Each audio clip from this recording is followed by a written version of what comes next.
Hey, Banks. My wife Sophie is Swedish, and in Sweden they are masters of making the house nice and cozy when it comes to winter time. It's known as hygge in Scandinavian. So over the years, as Sophie has continued to up her game with hygge and coziness, I have had to up my game when it comes to the comfort food. And I'm gonna go out there and say this is my ultimate shepherd's pie because it is next level, game changing. It is velvet mash, it is slow braised lamb shanks, and it is the perfect match for all that coziness.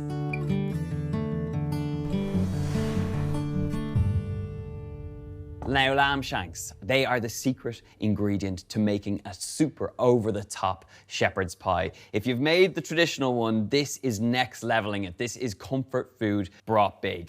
We're gonna start off by braising our lamb shanks.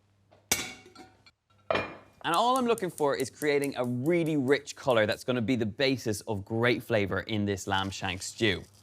Good seasoning of salt and pepper over the lamb shanks. I would suggest you do this in batches so that you ensure you get that browning color. If you put too much meat in the pot, it's just gonna stew and you will not get the color you're after. It is worth taking your time at this point because that lovely rich brown color does not come without a bit of love and a bit of time in the pan, ensuring that you get it. Take it out and we're gonna transfer it to a plate. We're gonna do exactly the same with the other two lamb shanks. Now, while these are browning off beautifully, I want to chop up some veggies. So I've got 2 onions and I've got 2 carrots.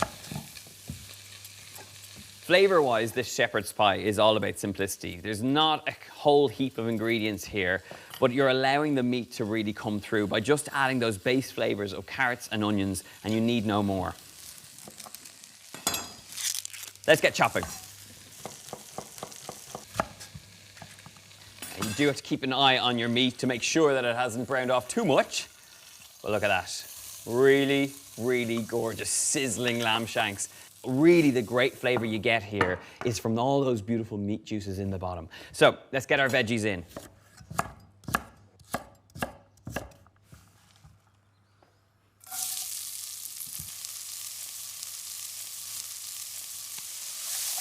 Give it a good stir up, just to kind of loosen those juices off the base of the pan. Okay, this is looking good. Last bit of aromatics or fresh ingredients is some garlic. So I've got 3 cloves in here.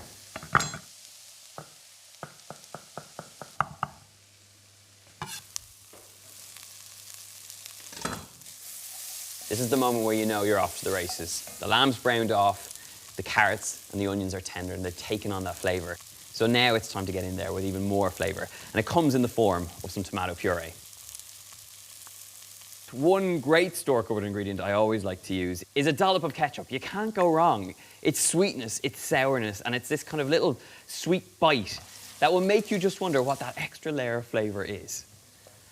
And speaking of store-cupboard staples, another one that is great in here and kind of works well with lamb to add a bit of meaty richness is a good glug of Worcestershire sauce. So we can get in there with some aromatics. Got a few sprigs of thyme.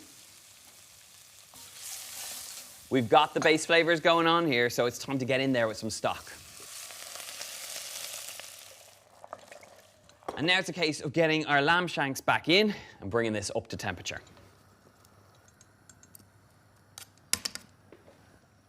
This is now going to cook for about 2 to 3 hours. Watch it, keep an eye on it, give it a stir every now and then, but at the end of it, what you're looking for is that meat to be falling off the bone.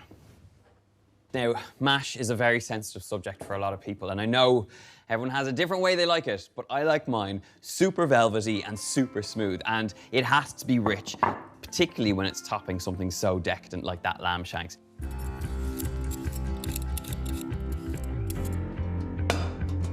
All I'm looking for is a sort of a rough chunk so that it'll cook evenly and it just becomes a little bit easier to mash too. In with some cold water and some salt. Onto the heat, we're gonna add some salt, we're gonna bring it up to the boil with a lid on, and it's gonna cook out for about 15 minutes or until the potatoes are fork tender.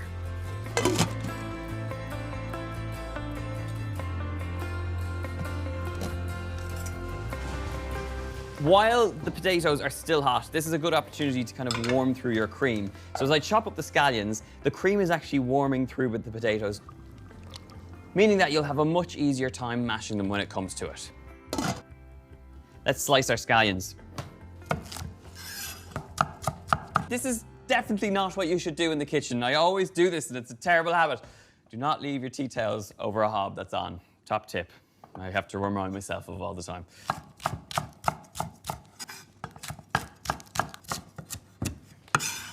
Spring onions nicely sliced. Our potatoes have taken on that cream. So I'm gonna add in some butter to continue the melting process. Hold back some, because we might need some. Let's get our potatoes mashed up. Did I mention I like smooth mash? Smooth, please. This is looking pretty good now. To finish this off, spring onions.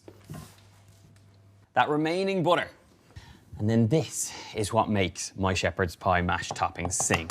Crack an egg, and you're gonna separate the egg white from the egg yolk. And it's the richness that the egg yolk adds in here that makes all the difference. Right, seasoning. Sea salt and white pepper. Just a pinch is all you need. That is our mash done and sorted. But it is at this point always worthwhile giving it a quick taste just to make sure we're in the right place. Wow, really creamy, really buttery, nice and smooth. Now that we have that sorted, let's shred up our lamb shanks. 2.5 hours might seem like a long time, but it is worth it. This is what you get left with. Lamb shanks that are literally, if you get in there with a fork, falling off the bone. And it smells so good. So let's get it off the heat. It's time to shred. I'm all for, you know, a roast shoulder of lamb, but braising lamb shanks, it's the fattiness, it's the meatiness that is just so different, and it makes for the perfect filling for a shepherd's pie. Grab any of those big bones out of this, and any of those really, really fatty bits. Now I think 2 forks are the name of the game here. And just shred away into nice little bite-sized pieces. Let's get this combined into that sauce, and let's get building this shepherd's pie.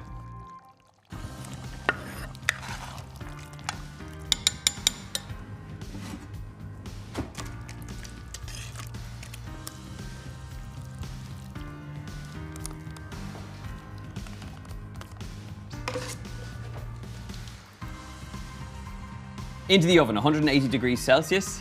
It's going to bake off until it's golden on top.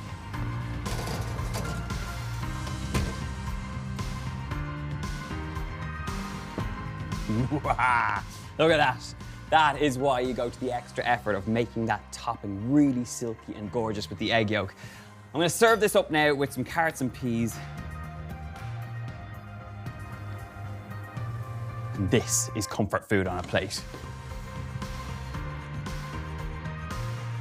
I'm sorry, this is the only way you should make shepherd's pie from here on out. It is so good. It's the braising of the lamb, it's super tender. The mash is just exactly the way I want it to be. It's really creamy and velvety. This is comfort food, and this is worth making for your big family night in.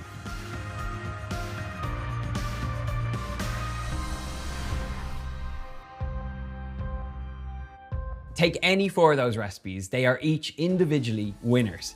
They will be licking the plates clean, and what more could you want on a big family night in?